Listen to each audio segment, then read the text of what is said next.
Мечеть Юкара Джами – настоящая жемчужина Алушты. Она была построена в середине XIX века на самой высокой точке города. Отсюда и название «Верхняя мечеть». Эту мечеть наши предки построили в 1835-36 годах. Свидетельство тому вот эта стена, которая находится сзади. Сам джемат Алушты, который проживал на то время здесь, они совместными усилиями построили эту мечеть. Мечеть вобрала в себя архитектурные традиции красивейших мусульманских культовых сооружений. По свидетельству старожилов, окна на втором этаже украшали искусные витражи. Пол, потолок, а также внутренний балкон женской части мечети были выполнены из дерева. Стены храма покрывала изящная роспись.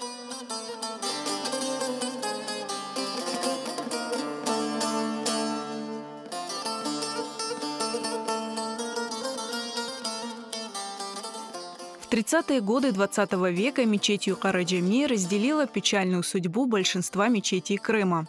В связи с антирелигиозной политикой, которая проводилась в Советском Союзе в 30-м году,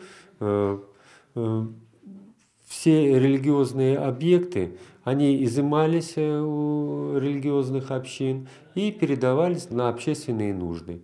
Вот таким образом борьба с религией шла на тот период.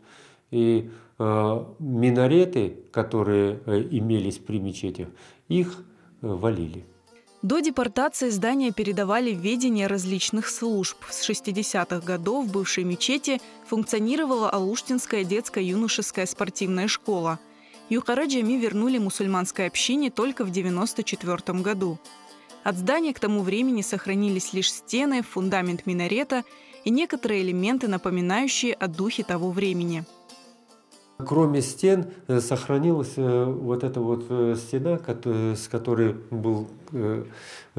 была отреставрирована нашими реставраторами, и мы видим вход в минарет. Это вход в минарет. Вот он остался, какой он был ранее.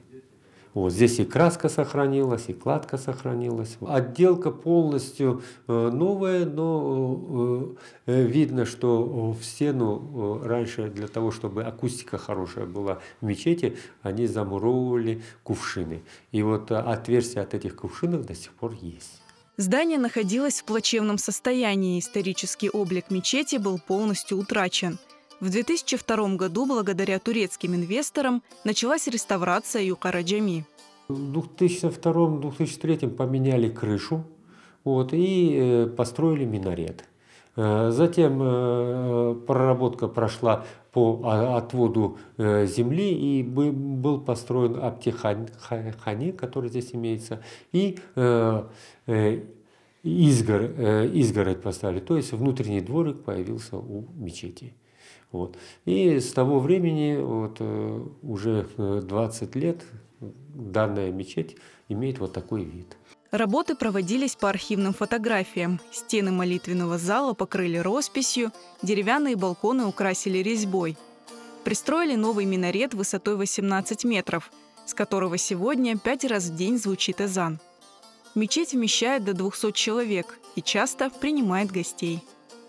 Двери мечети в городе Алушта, они постоянно открыты, и все, кто пожелает, они приходят. Нам очень приятно, когда проходят здесь соревнования спортивные, и приезжают с Африки, люди из Средней Азии, мусульмане приезжают, и они, слыша азан, приходят сюда и молятся.